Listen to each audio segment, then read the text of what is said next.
चिंतनात जरी तुम्ही म्हटलं पण नाही, चिंतन जरी केलं तुम्ही त्या शब्दाचं, तरी महाराज तिथे येऊन तुमच्या समोर प्रेझेंट राहतात. यासाठी अवधूत चिंतन श्री गुरुदेव दत्त असं आपण म्हणतो.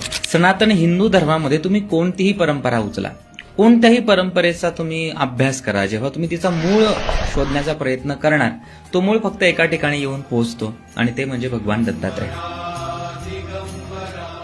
दत्त ही कोणती एक व्यक्ती नसून ते चैतन्य आहे आणि ते आजही प्रेझेंट आहे.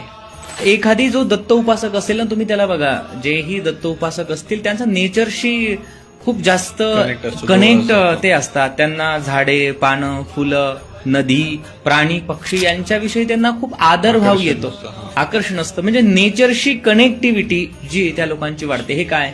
ही प्रकृती आहे.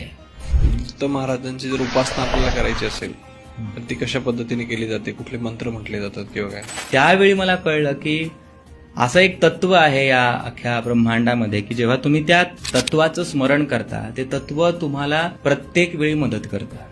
आणि जर समजा एखाद्याला दर्शन घ्यायचं असलं समजा दत्तगुरूंचं, तर असे कुठले मंदिरांचे स्थळ आहेत जसे परिक्रमा आपण म्हणू शकतो, बरोबर, करायची असेल तर कोणते कोणते आहेत? अप्पलराज आणि सुमती ह्या दोन्ही पती पत्नींना च्या पोटी एक संतती आली, तेच म्हणजे श्रीपाद श्री वल्लभ.